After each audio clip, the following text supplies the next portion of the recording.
All right, let me begin with the official cheers and say welcome each and every one of you. Doug here with the LincolnList.com. This is Happy Hour with the Lincoln. This is where I'll do my best to answer all of your stock market related questions, tell tales and rant about stock market topics, and of course share my 2 decades of trading experience with you guys, just so you can be more profitable, make yourselves a little bit more money. Now, before I start today with the talk, let me remind you that Monday starts mini camp. I know many of you that watch this channel know what mini camp is. I just did a video the other day, but some of you might be watching this for the first time. This is my favorite course. You guys know I love me some mini camps. I do a couple of these a year, but this is not a book course. This is not a hypothetical in the past how something should work course. This is a live course where you and I trade every day.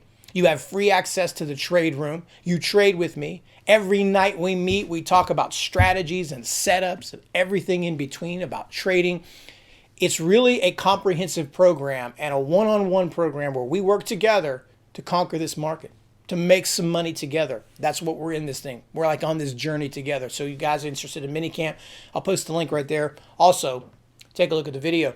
So I guess this would be a good week for me to talk about this Corona thing, huh? Oh, damn. Did this thing ever sink its teeth into the market or what? Now, the thing about this is it's an eerie reminder to all of us of what we're actually doing here, what the market, how it can impose its will on people and how quickly things can change. Now, some of you might be experiencing this for the first time. Others like myself that's been around, we've seen this before. The market goes through corrections from time to time. This won't be the last. And it's definitely not the first either.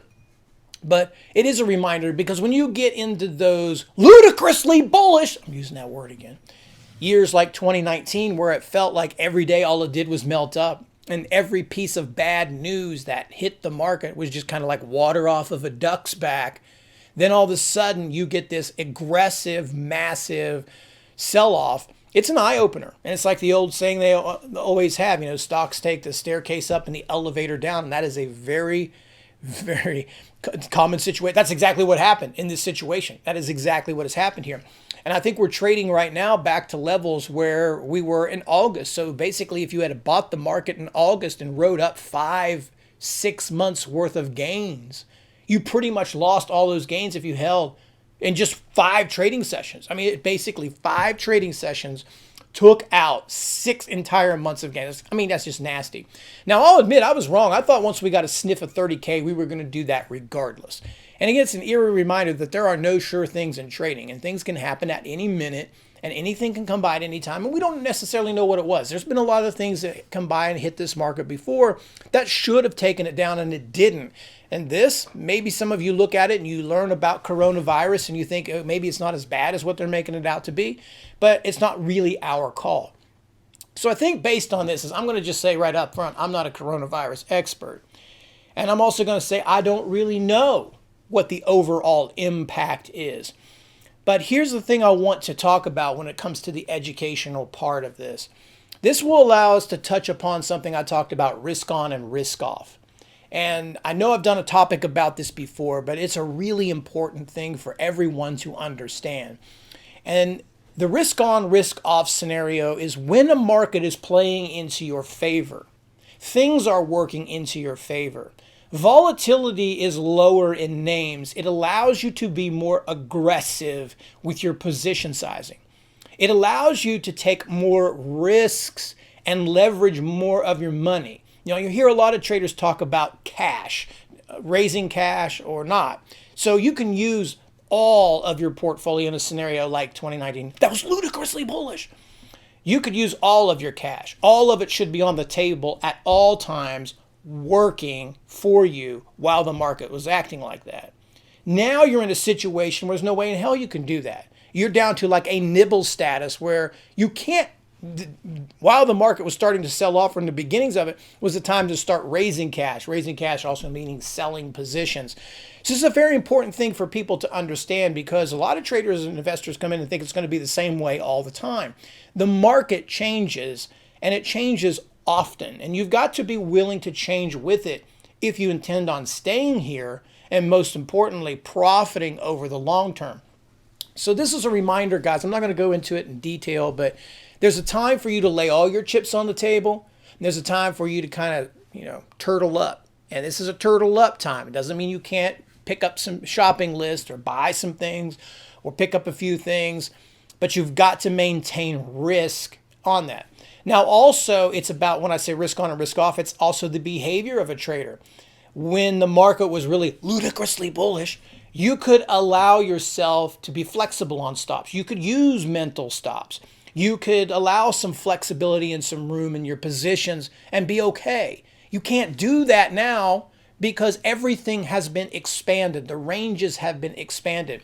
So what happens in an event like this is the market is searching for a bottom. And the problem with that is everybody's trying to figure out when to pick the bottom.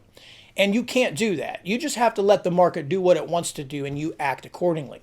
So when you're talking about volatility and ranges, you're trading stocks that maybe a month ago had $1. Like if you were trading a Netflix, for example, it might move $5 up one day, $5 down, maybe 8 on a good day. Now you're talking about 20. You're talking about the market that moved 100 to 200 points in a day on a good day. Now making just 5-minute candlesticks of 300, 400 points, dropping 500 points. I mean, we literally had on a Friday here as I'm doing this, we had a 400 point up move in 10 minutes and it retraced all of it in 10 more minutes. So you had 400 up, 400 down. You had a total of 800 points covered in a span of almost 20 minutes. This is insanity ranges. So this is not a time for just everyone to start diving in and buying with both hands, regardless of what anybody says. Now, on the other note with this, like I said, it's not our job to try to pick bottoms. We just have to trade what's out there. Because what we don't know is there's a few things that come by where there's an unknown. And I'll tell you, again, I'm not a coronavirus expert, but I can give you a scenario that plays out in these events for you guys looking for ways to trade this, ways to make plays. There are things that overhang the market where they may potentially be bad. So like Brexit, for example, could be a potentially economical impact scenario, and that could be bad. However, when traders and investors weigh what is really bad about that, there's sort of a safety net there. And there's sort of a hope and an optimism there, because investors and traders like to be optimistic in most cases. That's one of the downfalls. But there's some optimism there that everybody's going to work things out and eventually things will be okay. The election had the same results. Real sketchy about it at first, but once it settled down there after a day, it was like, this is America. We have a Congress, we have a system, we have a process. We're Americans, we're going to be okay. And the market just took off from that. Same way with the trade war. It could have an economical impact. It could have long-term effects, but this is America. They're going to, get together and they're going to make this thing work. And that was the premise. The thing that you have when you have something, a wild card like a virus, is we can't come together and make it work, right? It's not like a Merca thing. It's sort of like, it doesn't play favorites. It's a virus. It could be a pandemic that could just spread. I mean, we've all seen apocalyptic movies like Contagion. I think that's how you pronounce it. This stuff can get out of hand and get out of hand fast. So nobody has any idea the impact of something like this. When they start quarantining people, deaths and all this stuff, it could turn out to be a horrific apocalyptic style event. So there's a lot of panic there and there's a lot of unknown. Now, the reason I'm bringing this up is because for you technical traders like myself, there's a time when you just might as well throw technical analysis out the damn window. And we're having this talk today because one of the other things I learned is not just I'm a technical analysis trader, I'm also a thinking trader.